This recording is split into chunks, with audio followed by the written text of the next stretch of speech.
बने रहिए हमारे साथ। इस बीच एक और बड़ी खबर निकलकर सामने आ रही है, रुक करते हैं उस पर भी आपका। दक्षिण कोरिया में देखिए भारी बारिश से बाढ़ के हालात बन चुके हैं।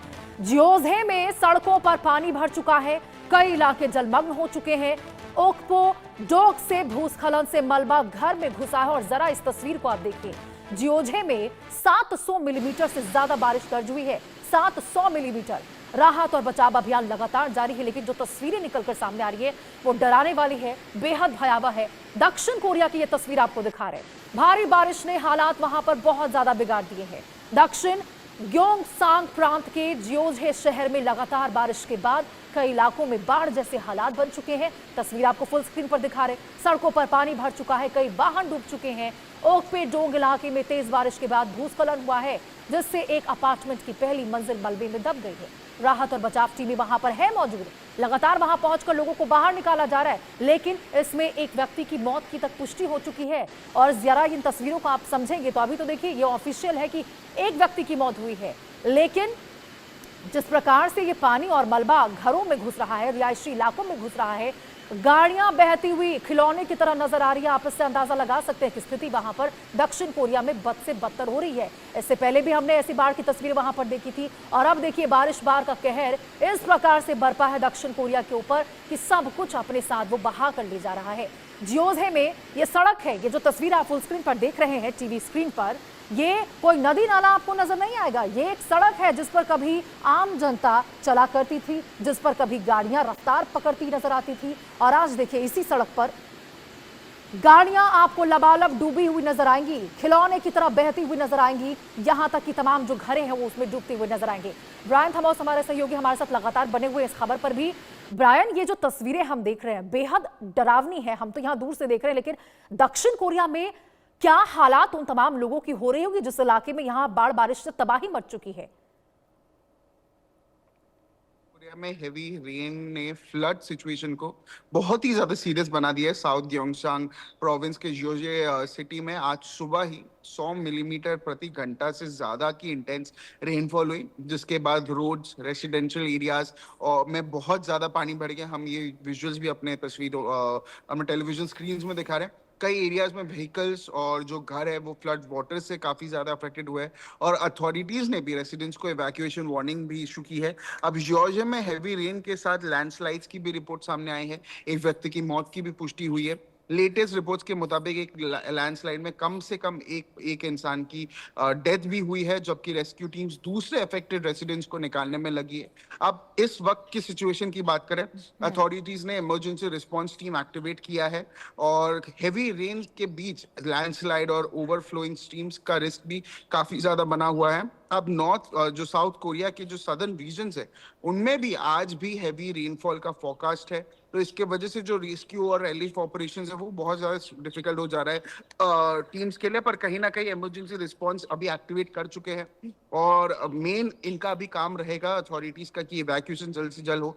जहां लैंडस्लाइड और वहां जहां हेवी रेन्स हो रहा है वहां से लोगों को निकाला जाए। लैंडस्लाइड के बीच में जो स्ट्रीम्स, ओवरफ्लोइंग स्ट्रीम्स बना हुआ है, उनको भी वहां से लोगों को निकाला जाए, रेसिडेंट्स को निकाला जाए, ताकि और ज्यादा कैजुअलिटीज ना हो। अभी बहुत सारे इंजर्ड पर्सनल है जो हॉस्पिटल्स में, जिनको भर्ती किया गया है, टेम्पोररी सेटलमेंट्स बनाया गया है, जिनको इवैक्यूएट किया जा रहा है। तो ऐसे कई सारे जो सिचुएशन है मॉनिटर भी किया जा रहा है। तो ऐसे कई सिचुएशन है जो अभी डेवलपिंग है, जो कहीं ना कहीं अथॉरिटीज इंश्योर कर रही है कि कैजुअलिटी की जो फिगर्स है या डेथ टोल है वो आगे ना बढ़े। जी, लेकिन ब्रायन मुझे ये समझाइए, हमारे दर्शकों को भी ये बताइए कि आखिरकार यहाँ पे 700 मिलीमीटर बारिश दर्ज होने की खबर है, और इस वजह से यहाँ पे बाढ़ की हालात है। एक सामान्य बारिश से ये 700 मिलीमीटर बारिश दर्ज होना कितना असामान्य है और कितना खतरनाक होता है?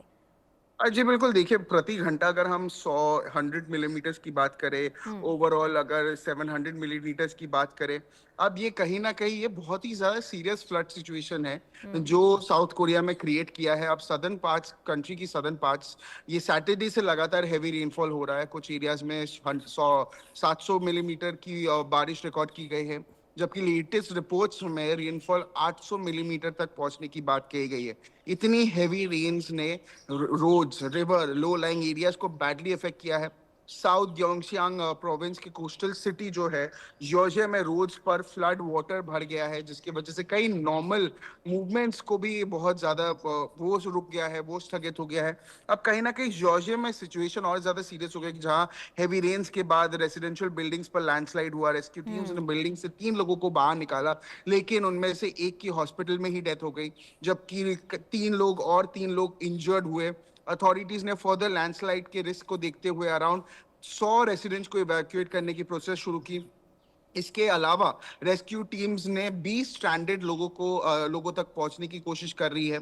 रिवर्स के ओवरफ्लो होने के बाद और रोड्स के अंडर वाटर होने से सेवरल जो सारे एरियाज है उनमें ट्रैफिक भी बैडली अफेक्टेड हुआ है। अब जैसे आपने पहले ही पूछा था, 700 से 800 मिलीमीटर रेनफॉल को भी समझने के लिए इसका ये मतलब होता है कि 700 मिलीमीटर का मतलब ये है कि अगर इतनी बारिश एक फ्लैट सरफेस पे कलेक्ट होती है तो वहां 70 सेंटीमीटर यानी ऑलमोस्ट 2.5 फीट वाटर जमा हो जाएगा। आप समझ सकते हैं 2.5 फीट इतना ज्यादा होता है। अगर 800 मिलीमीटर का मतलब 80 सेंटीमीटर यानी 2.6 फीट हो गया या 2.6 फीट हो गया। तो ये रेनफॉल एक शॉर्ट पीरियड में होने पर फ्लैश फ्लड्स, रिवर ओवरफ्लो और लैंडस्लाइड्स का भी रिस्क बहुत ज्यादा रैपिडली इंक्रीज कर देता है। जी बिल्कुल ब्रांड, बहुत विस्तार से आपने ये 700 मिलीमीटर बारिश के बारे में, कितना भयावह है, क्योंकि हम तस्वीरें देख रहे हैं, कार सब डूबे हुए वहां पर। लेकिन आगे को लेकर क्या यहाँ पर है ब्रांड, क्या एडवाइजरी जारी की गई है? अभी भी बना हुआ है खतरा या फिर अभी रेस्क्यू अभियान चल रहा है?